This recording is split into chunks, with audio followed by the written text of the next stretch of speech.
വൈദ്യുതി പ്രകാശം, താപം, ശബ്ദം തുടങ്ങിയവ വിവിധ ഊർജ്ജ രൂപങ്ങളാണ്. വളരെയധികം ആവശ്യങ്ങൾക്ക് നാം ഉപയോഗിക്കുന്ന ഊർജ്ജ രൂപമാണ് വൈദ്യുതി.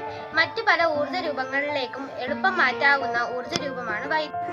വൈദ്യുതി ഇല്ലാതാകുമ്പോൾ പലരും പല സംവിധാനങ്ങളാണ് ഉപയോഗിക്കുന്നത്. അത്തരമൊരു സംവിധാനമാണ് ഞങ്ങൾ ഇന്നിവിടെ അവതരിപ്പിക്കുന്ന എമർജൻസി ലാമ്പ്.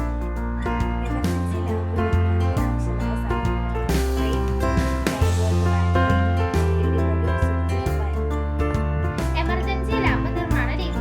കാർബോർഡ് ചിത്രത്തിൽ കാണിച്ചതുപോലെ നടുവിൽ നിന്ന് ഒരു ചെറിയ ചതുര രൂപത്തിൽ മുറിച്ചു മാറ്റുക. വയർ LED മുകളിലേക്ക് ഘടിപ്പിക്കാനുള്ള സ്വിച്ചുമായി വയർ ഘടിപ്പിച്ച് മുകളിലൂടെ കൊണ്ടുപോയി LED ബൾബിൽ ഘടിപ്പിക്കുക. എമർജൻസിയുടെ മുൻഭാഗം സ്വിച്ച് വയ്ക്കാനായി സ്വിച്ചിന്റെ അളവിൽ കാർബോർഡിന്റെ ഭാഗം വയ്ക്കുക. ഈ എമർജൻസി ലാമ്പ് ഇപ്പോൾ പ്രവർത്തിക്കും. എമർജൻസി ലാമ്പ് ഭംഗിയാക്കാൻ വിവിധ നിറങ്ങളിലുള്ള ഇൻസുലേഷൻ ഉപയോഗിക്കാം. ഒന്നിലധികം LED ബൾബുകൾ ഒരു സ്ട്രിപ്പിൽ ക്രമീകരിച്ചിരിക്കുന്നതാണ് LED ബൾബ്. എമർജൻസി ലാമ്പിന്റെ മേന്മകൾ. വില കുറഞ്ഞ വസ്തുക്കൾ കൊണ്ടുള്ള